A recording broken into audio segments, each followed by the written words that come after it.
Justement, puisque tout le monde, comme je le disais en introduction, veut vous parler du Stade de France, et que bon, bah voilà, on en a déjà parlé pour ce soir chez Dioclo, et j'avais pas l'intention de m'appesantir là-dessus. Eh bah, et ces faux billets présumés, et tous les bails, ah, ces jeunes du 93, etc. Bah, repartons un petit peu à l'Est, avec un point sur la guerre en Ukraine, pardon, l'opération militaire spéciale russe en Ukraine, parce que c'est quand même beaucoup plus long que guerre, hein, mais...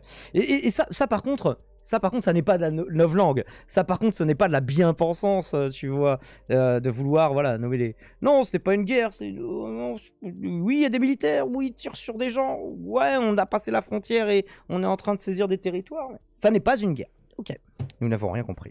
Bref, ce petit propos liminaire étant fait, on a la présence des forces du Kremlin qui s'intensifie à l'Est, puisqu'ils s'étaient repliés, rappelez-vous, il y a plusieurs semaines, peut-être même maintenant un mois, que après tout, au moment des révélations, le massacre de Boutcha, justement, puisque c'était après le repli des forces russes que les découvertes ont pu être faites, ont pu être filmées, etc. Eh ben, ils se sont repliés vers l'Est et pour l'instant, c'est une tactique qui militairement est couronnée de succès.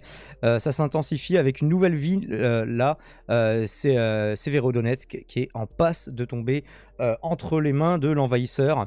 Alors attendez, je vais peut-être vous le situer sur une carte. C'est un petit peu plus à l'ouest que les bastions de Donetsk et de Lugansk, qui est les républiques autoproclamées. Mais du coup, non seulement ça s'intensifie au sud, puisqu'on avait vu au sud-est Mariupol qui était tombé, et là, donc, ça se confirme à l'est en se déployant un petit peu plus. Voilà, une carte pour vous permettre de situer un petit peu la ville sur une carte. Voilà, avec Lugansk et Donetsk juste ici, voilà, et Mariupol, donc ça commence à faire quand même une belle région, tout en sachant, voilà, que la Crimée est depuis 2014 dans leur giron.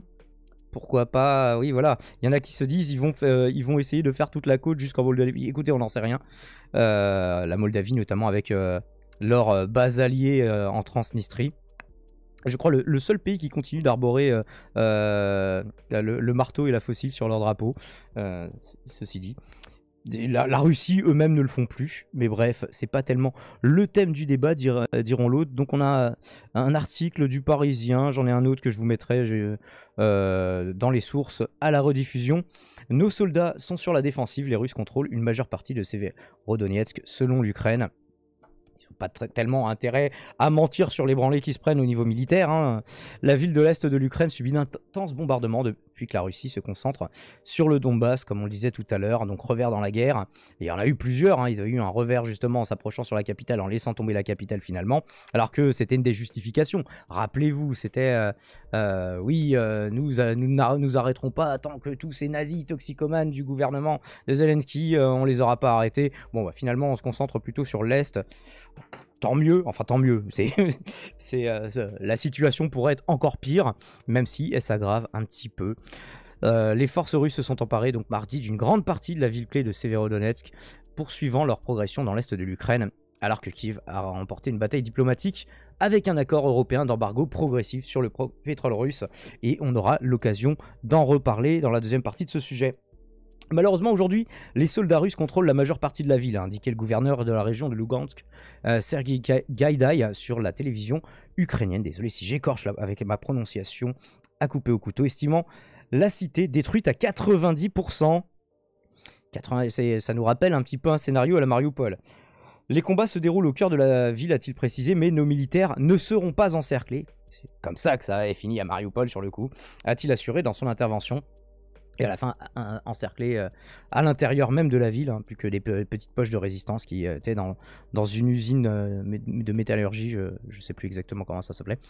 Nos soldats sont sur la défensive, mais tiennent leur position, poursuit-il. Le gouverneur régional a précisé qu'il n'y avait désormais aucune possibilité de quitter Severodonetsk, les combats étant trop dangereux pour permettre une quelconque évacuation de civils. C'est vrai que on avait vu dans le conflit des couloirs humanitaires qui étaient organisés. Alors le problème, c'est que souvent les Russes ils disaient ok, un couloir humanitaire vers la Russie dans ce cas-là. Et les gens sont un petit peu moins chauds du coup. Un réservoir d'acide nitrique visé. Donc le gouverneur Gaïdaï, a quelques heures plus tard, indiqué qu'un réservoir d'acide nitrique d'une usine chimique de Severodonetsk avait été touché par une frappe russe. Alors touché, est-ce que ça veut dire forcément visé? Ne quittez pas les abris et préparez des masques pour le visage. Trempé dans une solution de soude, a écrit le gouverneur sur Telegram à l'adresse des civils encore terrés dans les abris. Parce que ça peut faire un nuage qui fait la taille de la ville, comment ça se passe? Ou peut-être juste les quartiers limitrophes. Les forces russes ont pour objectif affiché de contrôler l'intégralité du grand bassin minier du Donbass, dont les forces séparatistes pro-russes, appuyées par Moscou, ont pris le contrôle partiel en 2014. C'est que oui, c'était une guerre des tranchées qui continuait depuis jusqu'au moment où le conflit a éclaté là cette année. Mais en fait, depuis 2014, ça n'avait jamais vraiment cessé. Simplement maintenant, ça s'est généralisé à l'ensemble du pays et en incluant du coup les forces russes directement, pas juste en aidant les pro-russes, mais du coup en intervenant directos. La ville de Severodonetsk, avec celle voisine de Lysychansk, située à quelques 80 km de la capitale administrative régionale de Kramatorsk, est une agglomération clé pour y parvenir. C'est dans cette zone qu'a été tué lundi, et ça aussi, on en reparlera, un journaliste français de la chaîne BFM TV, Frédéric Leclerc-Imhoff, qui accompagnait un véhicule humanitaire qui évacuait des civils. Il pourrait rester quelques 12 000 civils pris au piège des combats. Alors je ne sais pas combien l'agglomération comptait d'habitants et du coup quel pourcentage a pu être évacué. Pris au piège des combats, enfin ceci dit ce serait difficile d'évaluer la part de la population qui a été civile, mais ceci qui reste civil, mais étant donné qu'il y a une conscription pour la plupart des hommes en âge de combattre, on pourrait le déterminer. Et dans tout, du coup, 12 000 civils qui restent pris au piège des combats et des bombardements dans cette ville qui comptait justement 100 000 habitants avant la guerre, a indiqué mardi le Norwegian Refugee Council, une ONG dont l'essentiel du personnel en Ukraine y était basé jusqu'à l'invasion russe de l'Ukraine le 24 février. Donc les Ukrainiens font les bons toutous.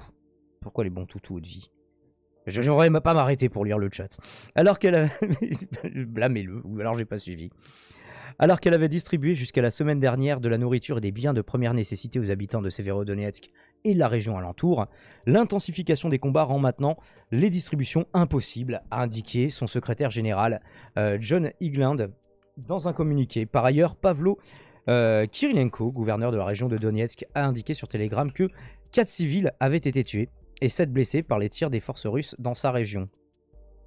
C'est dur de pas faire des dégâts pourquoi j'arrive plus à dire dégâts collatéraux du coup, avec des bombardements de toute façon, hein, ça c'est. Puis après voilà, toujours la justification c'est ouais non, cet hôpital pour enfants là, mais non, mais il y avait, selon nos informations, il y avait des nazis qui étaient là, il y avait plus du tout d'enfants ou des enfants nazis, enfin ça dépend de leur déclaration. Enfin bref, justement on va parler pour la suite de ce sujet, de la mort d'un journaliste français en Ukraine. Vous n'avez pas pu passer à côté.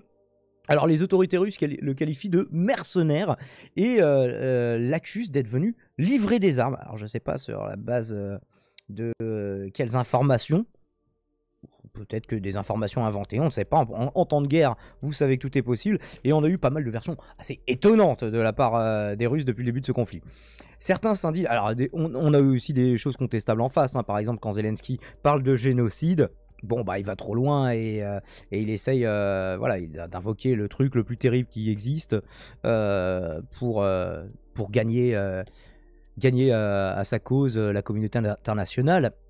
J'imagine que c'est une strat à jouer, mais là je pense qu'il a un petit peu trop poussé. Donc oui, bah, des dingueries, vous en entendrez de part et d'autre. Par contre, ce qui est sûr, c'est qu'il y a des crimes de guerre, hein, même si c'est pas un génocide. C'est quand même énormément de gens qui sont massacrés, et pas forcément que des militaires. Certains s'indignent donc par rapport à la mort de journalistes et demandent de ne plus envoyer de reporters de guerre, de ne plus envoyer en tout cas de reporters pendant le conflit, trop près des lignes de front, de par la nature dangereuse de leur profession. Hein. Bon, il y aurait d'autres professions qui seraient dangereuses, hein, mais militaire en soi, on comprend un petit peu que c'est le concept, policier dans une moindre mesure. Par contre, tu te dis journaliste, bon, informé, mais à quel prix? C'est la question que d'autres se sont posées. Certains maintiennent la nécessité d'informer. Alors, encore une fois, à quel prix? Ou mettre la balance entre leurs devoirs et leur vie, leur métier qui est plus compliqué que celui de leurs collègues qui sont à l'intérieur des rédactions et qui, oui, bah, le duplex, bah, nous dans le plateau ça va bien, et vous, avec les bombardements, avec les tirs de mortier, avec peut-être une balle perdue à n'importe quel moment. Et donc ici, un article de La Dépêche, par exemple. Mais c'est pareil, j'essaye de vous trouver 2 sources à chaque fois. Pour la rediff, tout en sachant que, même si on a pu Russia Today, j'ai été zioté comme d'habitude ce que ça en disait du côté de Sergei Lavrov. J'ai regardé Investigation commenté, qui a plutôt un point de vue pro-russe. Que je vais partiellement relayer aussi. Donc voilà, j'essaie de prendre tous les sons de cloche encore une fois, même si La Dépêche n'est pas spécialement pro-russe en l'occurrence. Bah, la presse française de toute façon va difficilement dire ouais c'est cool, tuez nos journalistes et tout. La presse française donc qualifie le journaliste de mercenaire, comme je vous disais, et de livrer des armes. Quelques heures seulement après que la France ait appris le décès du journaliste Frédéric Leclerimoff, donc mort pour son boulot. Hein, est-ce que ça c'est aussi des journalopes, des merdias soumis, bah, le mec il mange. Alors c'est pas une balle en l'occurrence, hein, c'est un truc qui a défoncé le pare-brise par balle pourtant. L'article en parlera. Des séparatistes pro-russes ont affirmé, relayant de fausses informations, que ce dernier aurait été présent pour une toute autre mission. Selon les dires des séparatistes rapportés par l'agence de presse russe TASS, le reporter d'images de seulement 32 ans, hein, ne serait pas journaliste, mais aurait plutôt joué un rôle dans la livraison d'armes et de munitions aux forces armées ukrainiennes. Est-ce que dans l'absolu, c'est impossible? Non. Après, sur quelle base tu affirmes ça? C'est en tout cas ce qu'a affirmé Audrey Maroshko, un officier de la milice. Un officier? Pas une officière? Bah peut-être que... Ah non, André, pas Audrey, pardon, c'est moi qui ai mal lu. Je ne l'aurais pas qualifié de journaliste parce que ses actions montraient une activité tout autre. Il est tout à fait possible de le qualifier de mercenaire étranger, et c'est tout à fait clair qu'il était complice des forces ukrainiennes d'extrême droite. Du coup, les forces militaires de Poutine ne sont pas du tout d'extrême droite. Alors oui, parce que du coup, la justification, c'est le pouvoir en place, c'est des nazis, donc leur armée, c'est une armée nazie. Donc, allez-y, c'est comme les jeux vidéo, vous pouvez vous lâcher, faire des boucheries, vu qu'en face, ce sont des nazis. J'imagine que ça doit être ça. A ajouté donc l'officier, sans se priver de dire que c'est pour ces raisons que le journaliste était voué, je cite, à une fin aussi triste. Des accusations graves, tu m'étonnes, qui s'inscrivent dans un contexte diplomatique déjà tendu entre la France et la Russie, tu m'étonnes x2. À la suite de l'annonce officielle du décès de Frédéric Leclerimoff, le parquet national antiterroriste a indiqué ouvrir une enquête pour crime de guerre. Antiterroriste du coup? D'accord. Est-ce qu'ils sont habilités à traiter ce genre de doses Parce que justement, normalement, le terrorisme, c'est quand il n'y a pas de déclaration de guerre. Vous allez me dire, dans le cadre de ce conflit, vu que c'est une opération militaire spéciale et non pas une guerre, il n'y a pas de déclaration de guerre. Donc et d'aucuns parleraient de terrorisme d'État. Bon. L'enquête est ouverte, notamment à l'intérieur, hein, parce que aller parler de guerre, vous, publiquement, avec beaucoup de témoins, voire des caméras qui tournent quand vous êtes en Russie, ça peut être un petit peu compliqué. L'enquête est ouverte, des chefs d'accusation volontaires à la vie d'une personne protégée par le droit international des conflits armés, attaques délibérées contre des personnes qui ne prennent pas part directement au conflit, donc les civils, et attaques délibérées contre le personnel et les véhicules employés dans le cadre d'une mission d'aide humanitaire, parce que là où il parle d'armes, lui en fait il disait qu'il suivait une opération humanitaire, et peut-être qu'il y participait, mais bon, alors après c'est souvent, c'est ça aussi, ceci dit, c'est là que la zone grise existe. Tout de même, c'est que on commençait par vouloir apporter une aide humanitaire, puis financière, puis militaire en fournissant des armes, et notamment la France, le canon César. Donc l'un peut évoluer vers l'autre. Alors après, de là affirmer que c'est ce que lui faisait, encore une fois, ce serait cool d'avoir un petit peu plus de doses. Bonsoir, c'est comme ceux qui disent facho pour tout. Ah voilà, bon, là il est resté sur le sujet de Bad Mulch. Des mecs dangereux. Et oui, ben, ça veut pas dire que des fois il y a des gens qui sont fachos, qui se font traiter de fachos, et à raison, parce que en fait, juste, bah, ils ont des tags de faf, quoi. Donc voilà, pour revenir à Frédéric Leclerimoff, donc 32 ans, qui a été mortellement touché par un éclat d'obus alors qu'il suivait cette opération humanitaire. A précisé BFM TV peu de temps après l'annonce de la mort du journaliste sur Twitter, du coup c'était son employeur, par Emmanuel Macron. Il a été tué par un bombardement russe sur une opération humanitaire alors qu'il exerçait son devoir d'informer, a tweeté la ministre des Affaires étrangères, Catherine Colonna. C'est une nouvelle, elle, du coup. C'était pas Colonna avant, ministre des Affaires étrangères, je crois pas. En condamnant un double crime qui vise un convoi humanitaire et un journaliste. Alors après, dès que tu vois un camion, c'est « Ah, c'est un truc des armes, ça !» Même si c'est un truc de la Croix-Rouge. Bon, et après, inversement, hein, si tu vois... je sais pas, et après... Est-ce que les mecs se baladaient avec un camion militaire? Est-ce qu'ils avaient des caisses qui faisaient penser... ou je sais pas, est-ce qu'ils avaient des informateurs dans l'armée ukrainienne qui leur permettaient de penser que... J'imagine qu'on saura jamais trop. Par contre, il doit pouvoir être vérifiable. La nature de l'opération à laquelle participait ce journaliste, elle doit être vérifiable. Et j'imagine qu'elle sera vérifiée. Donc un autre article pour en parler sur France Info. Les éclats ont traversé le pare-brise blindé. Les pare-brises blindés, ça suffit pas. Alors oui, ça dépend. Ça suffit pour arrêter une balle de 9 mm ou en 22 ou des trucs comme ça. Mais peut-être que des éclats d'obus, c'est plus compliqué. Donc je vous mets le lien des deux dans la rediff. Alors, Frédéric Leclerimoff était certes pas le seul journaliste récemment à mourir au front pour informer. Le 11 mai, donc encore ce mois-ci pour quelques minutes, Shirin Abu Akleh, ça c'est pareil, je prononce sûrement très mal, journaliste américano-palestinienne, est décédée en couvrant une opération en Cisjordanie. Alors bien sûr, là encore, les autorités palestiniennes et israéliennes se renvoient la balle quant à la responsabilité de sa mort, mais pour avoir creusé vite fait, succinctement la question, témoignages comme enquête semblent incriminés sur le coup. Ça, ici on a un article du Monde qui en parle, la mort de la journaliste d'Al Jazeera, Shirin Abu Akleh, place Israël face à ses responsabilités d'occupant, et donc voilà, occupant au même titre que la Russie à l'heure actuelle. En tout cas ça dépend des régions, et ça dépend là-bas aussi. Et j'avais un autre article de Libération qui nous disait, voilà, une enquête de CNN confirme la responsabilité des soldats israéliens. Alors, il y a pas mal de personnes qui, du coup, seraient tentées de dire, notamment les antisionistes, au moins de suggérer que nos médias n'en parlent pas. On parle tout de suite de journalistes parce que c'est en Ukraine, mais là, c'est Israël, vous n'osez pas en parler. Bon, le plus vraisemblable, c'est que c'était tout simplement pas une journaliste française.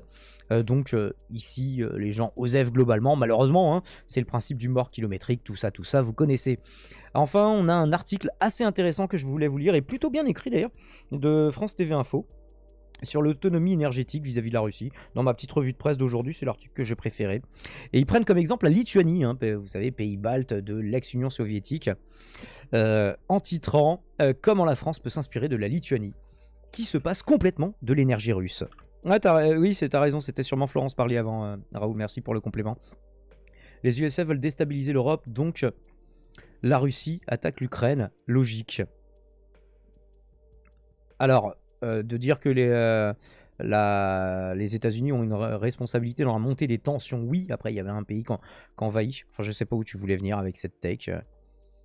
Mais le but est de déstabiliser l'Europe. Bah, ça dépend qui, ça dépend quoi, ça dépend pourquoi. Pourquoi, et ça dépend qui ça implique comme co-belligérant. Je suis pas sûr qu'ils avaient trop intérêt à une guerre à ce moment-là. D'ailleurs, c'est sûrement pour ça que la Fédération de Russie l'a déclaré à ce moment-là. Depuis 30 ans, l'État balte s'est donné les moyens de s'affranchir de son principal fournisseur, construction de nouvelles infrastructures, remplacement du gaz par de la biomasse et économie d'énergie.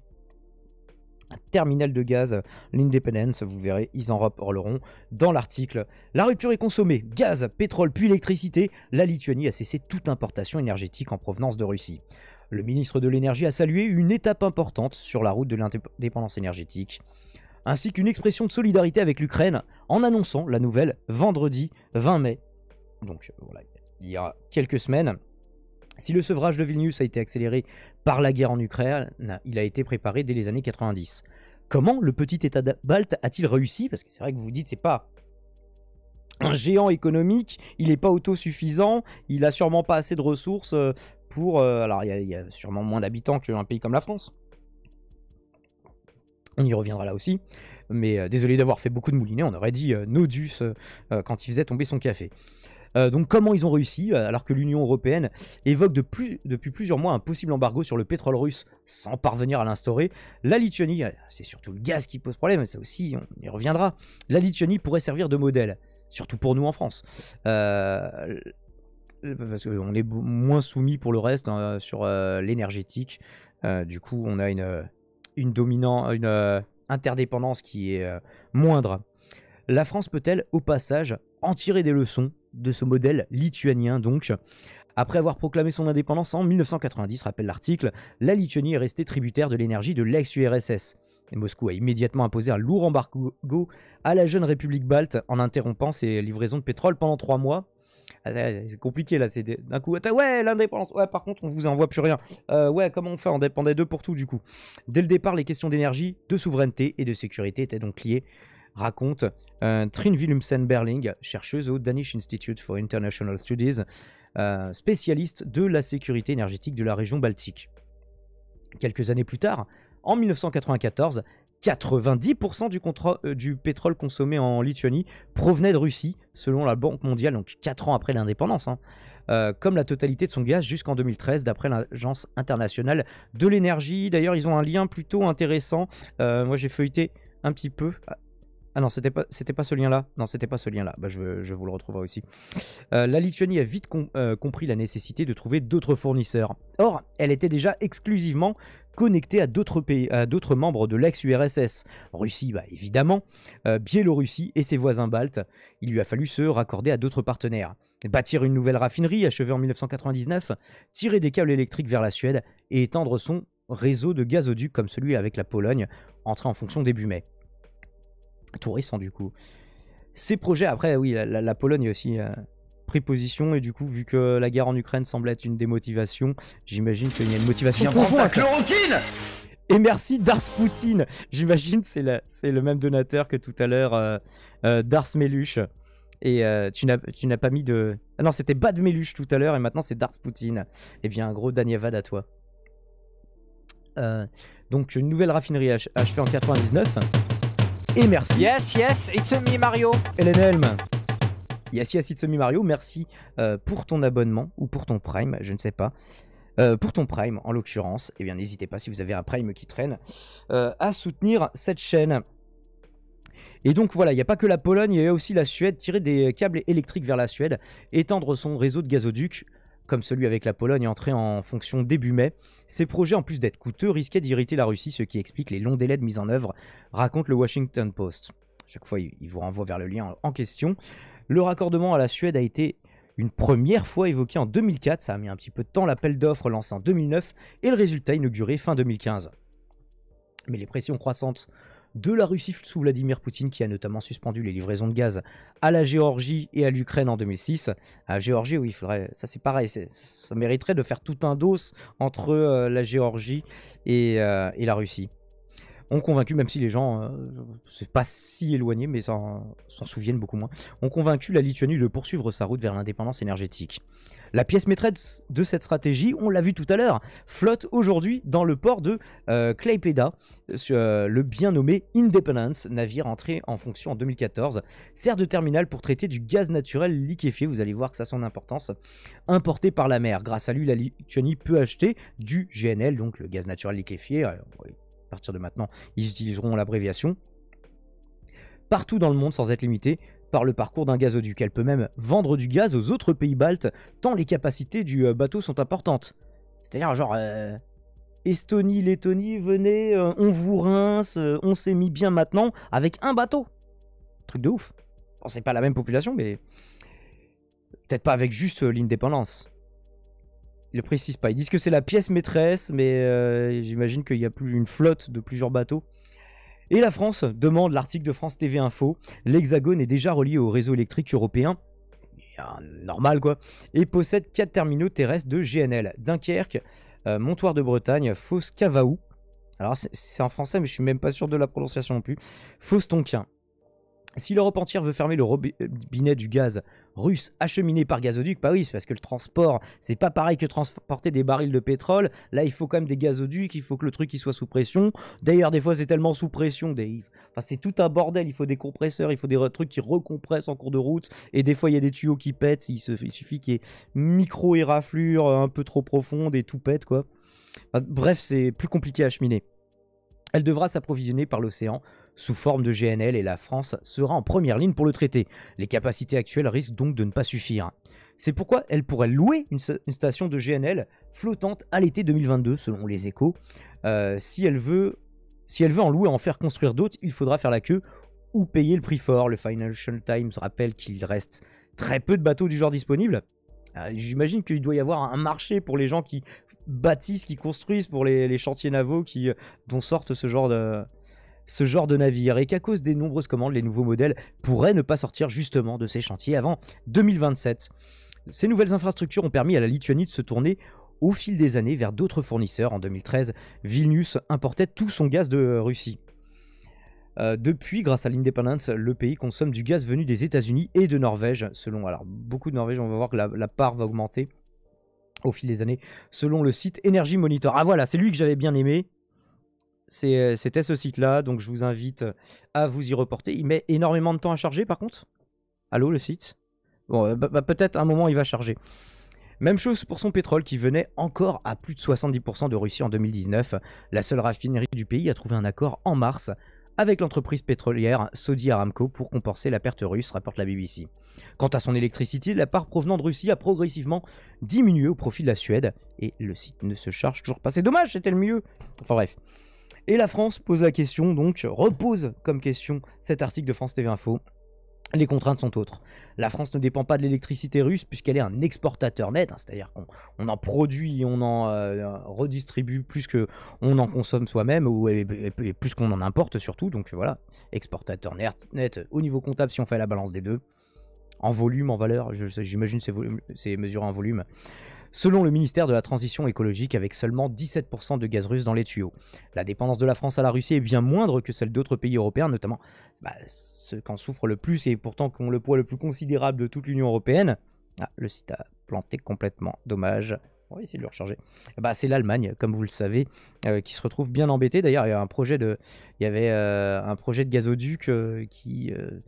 c'était pas Nord Stream... Nord Stream 2, je sais plus, je veux pas vous dire de bêtises là, là je vous dis ça un petit peu de tête. Et donc ça a un petit peu capoté de par la situation internationale. On en revient toujours là. L'énergie, le nerf de la guerre, hein, l'énergie étant un synonyme ou quasi synonyme de l'argent. Non, je n'avais pas d'explication, mais parfois j'ai des gros doigts et j'appuie à côté. Donc c'est Morgan Krenes qui est responsable recherche et innovation chez le fournisseur de données Enerdata. Il ajoute qu'on peut augmenter un peu les approvisionnements en gaz en provenance de Norvège, on en revient à la Norvège, ou d'Algérie. Enfin, le pétrole russe représente 10 à 12% des importations françaises de pétrole brut et 20 à 25% des importations de gasoil, selon le président de l'UFIP à l'AFP. Mais il n'y aura pas de difficulté majeure en cas d'embargo. Du coup, si c'est 25% maximum pour le gasoil, voilà, ça va y avoir un cinquième, un quart là-dessus, et pour le gaz encore moins. Bon, ça veut pas dire pas de désagrément, mais ça dit c'est pas la troisième guerre mondiale ou c'est pas la guerre civile dans le pays où les gens sont en mode on ne peut plus rouler, on ne peut plus chauffer, on ne peut plus alimenter les centrales, enfin bref. Donc Morgan Krenes qui explique qu'il sera plus simple de remplacer le pétrole russe que le gaz, car c'est ce qu'on disait tout à l'heure, il se transporte plus facilement et le marché est moins concentré. Oui, c'est-à-dire que du pétrole, il y en a pas que dans la péninsule arabique, il y a notamment tout le pétrole de schiste. Maintenant, après, c'est comment... Alors, c'est déjà aussi la fracturation qui peut poser problème. Et c'est aussi combien ça coûte pour aller l'extraire. Parce qu'il y a plein de nappes de pétrole, en fait, qui existent. Mais on se dit, suivant le cours du pétrole, est-ce que c'est rentable ou pas? Parce que combien ça va coûter de thunes et dépenser d'énergie pour aller chercher cette nouvelle source d'énergie qu'on va revendre derrière. Donc, il y a toujours la balance de ça. Donc, il y a des moments, des nappes qui... aussi, là, actuellement, vu le cours... J'imagine qu'il y a des nouvelles nappes qui deviennent rentables. Les crêpes sont-elles plus grosses en Grande-Bretagne? C'est bizarre, à chaque fois que je regarde le chat, vous êtes sur un bail différent. Donc voilà, bon pour le gaz, c'est un petit peu plus compliqué. Non seulement c'est plus concentré, mais c'est plus dur à transporter. Il est néanmoins plus facile de trouver des stocks de rechange pour un pays de 2,8 millions d'habitants, donc la Lituanie, que pour la France, où on était on est 70 millions d'habitants ou un truc comme ça. C'est pareil, je dis de tête, donc c'est vraiment une grosse approximation. Or, de nombreux États se bousculent pour accéder à d'autres sources du précieux GNL, sur lequel devra s'appuyer l'essentiel de la diversification, toujours d'après Morgan Krenes, alors que les producteurs comme les États-Unis ou le Qatar mettront du temps à augmenter leur capacité. Parce qu'ils ne sont pas acculés à le faire là tout de suite, forcément. Eux, ils ont un petit peu de réserve. Il sera possible d'en trouver assez loin, comme en Asie ou en Australie, explique Jacques Percebois, professeur émérite d'économie à l'université de Montpellier. Mais il faudra payer. Ouais, mais il faut toujours payer. Est-ce qu'il faut payer beaucoup plus?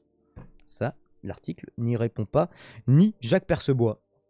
Bloquer le gaz russe sans solution de rechange aurait jeté un froid, vous l'avez, en Lituanie. 62% de la production de chaleur du pays passait par le gaz naturel russe en 2010. Les Lituaniens ont trouvé la solution chez eux.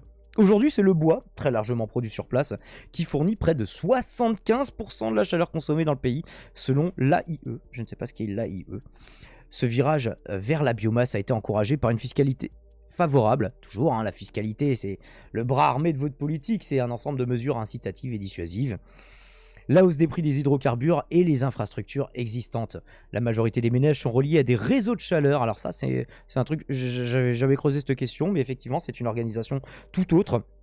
À des réseaux de chaleur, des systèmes de canalisation souterraine qui peuvent relier des agglomérations entières à une ou plusieurs chaufferies communes. Parce que nous, en France, c'est pas foutu comme ça. Par exemple, dans votre immeuble, en fait, la chaleur est produite sur place.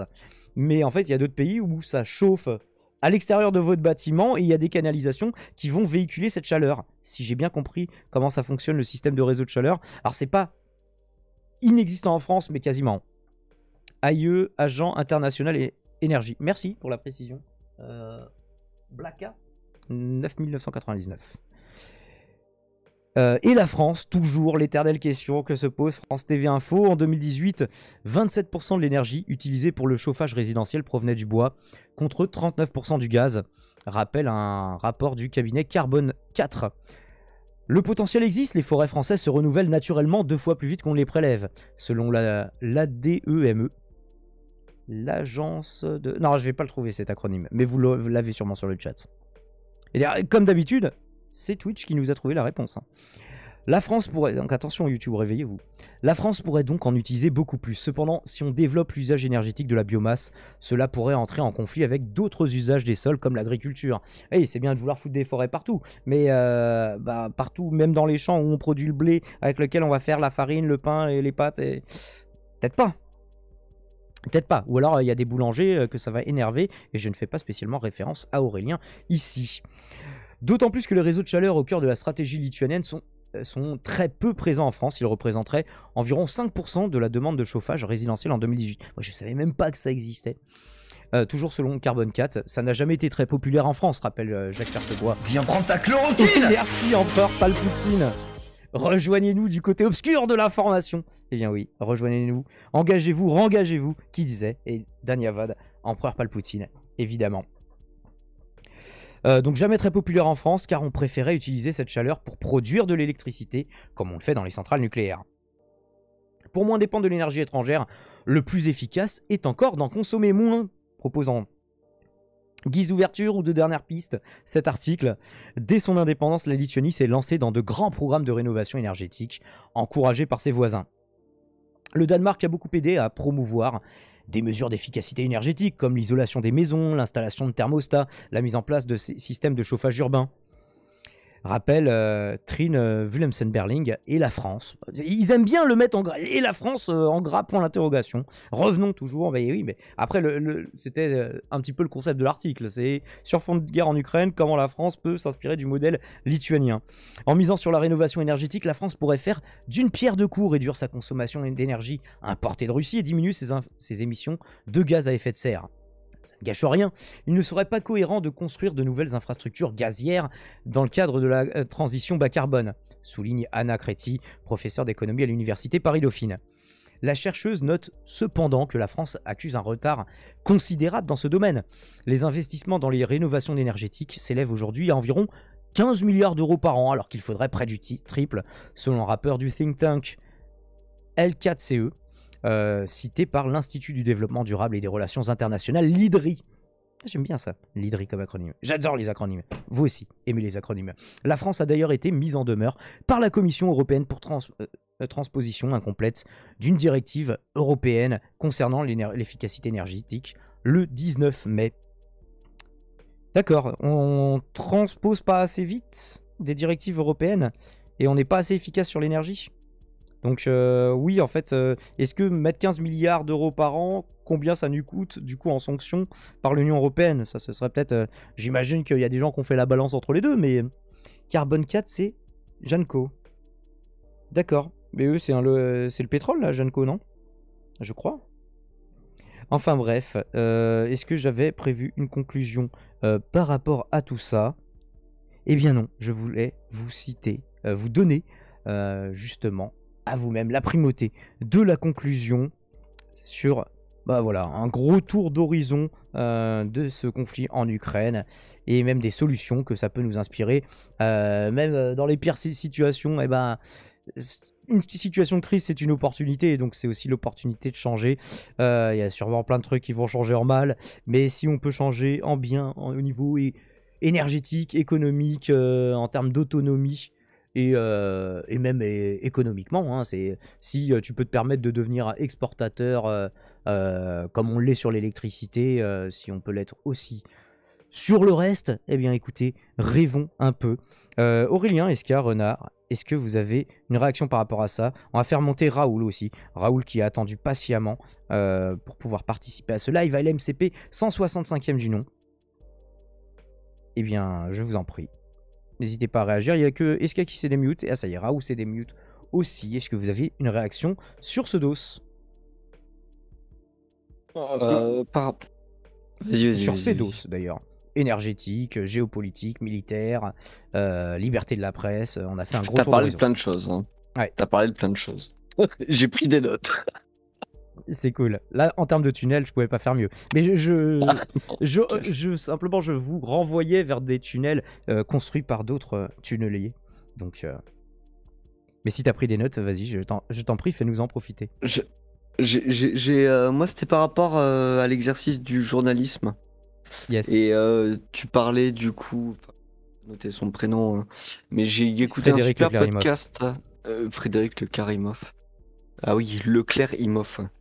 J'ai écouté un super podcast de Marine Vlahovic qui est partie en Palestine pendant un paquet d'années et qui du coup, alors je sais pas réellement, tu vois, si on peut transposer la guerre en Palestine moi, je l'ai fait la guerre en Ukraine. Je l'ai fait dans ma chronique, je sais pas si t'as entendu.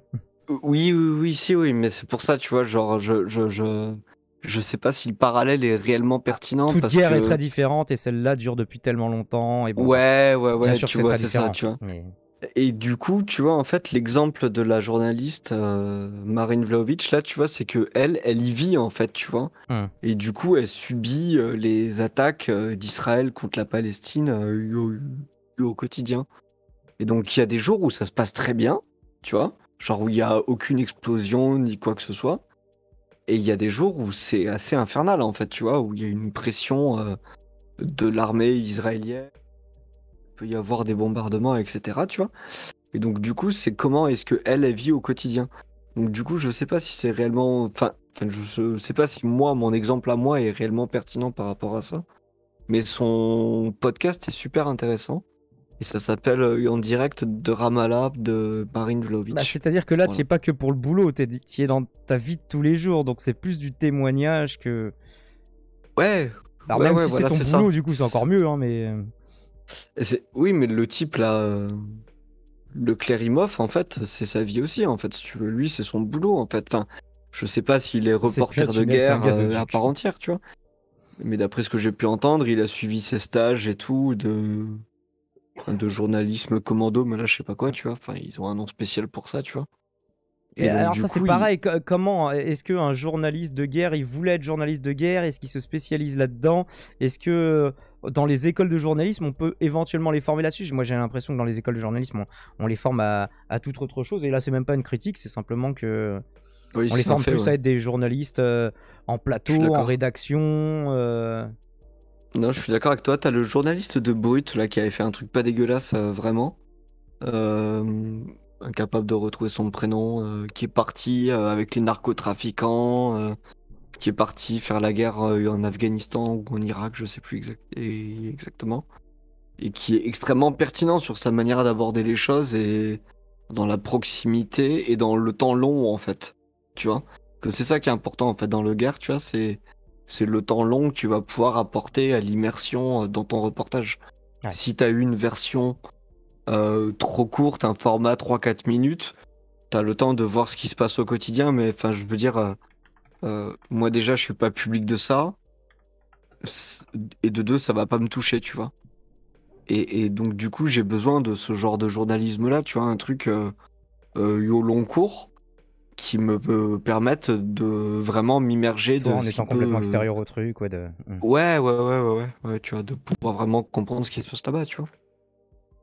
Effectivement, mais à quel prix, jusqu'où ils doivent aller pour ce nécessaire devoir d'informer, surtout dans les moments les plus où il est le plus crucial d'informer, puisque c'est là où c'est le plus compliqué de le faire, là où la propagande est la plus intense, ces moments de conflit.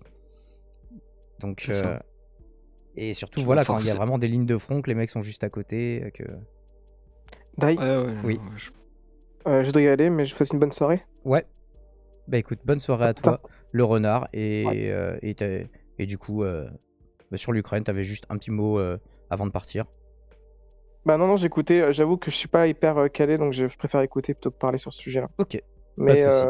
Mais merci pour tout. Prenez soin de vous, à plus tard. Et Salut. allez voir des films, disait l'autre. Aurélien, toi et Raoult, est-ce que vous avez des réactions aussi? N'hésitez pas, c'est le moment. Je préfère ces prises de position sur l'astrologie. Ouais, j'ai même pas fait de rediff de ce truc-là, alors qu'on avait un sujet en or pour me faire insulter par tous les raoutistes. Il en reste beaucoup. Et oui, et effectivement, généralement, ils répondent... Vous pouvez pas comprendre ce que je vous dis. Enfin, vous pouvez pas comprendre ce que lui dit, généralement, c'est plus dans ce sens-là. Bah, Aurélien et Raoult, vous n'êtes pas des mutes. Raoult, si ça y est, je te vois te Cher monsieur Daimon, je suis enchanté de te parler. Moi, je voulais intervenir. Je suis désolé. Moi, c'est vrai que l'Ukraine, c'est pas. J'ai aucune information. Bon bah c'est pas grave. Abonnez-vous, likez, commentez, partagez et merci d'avoir regardé cette rediff.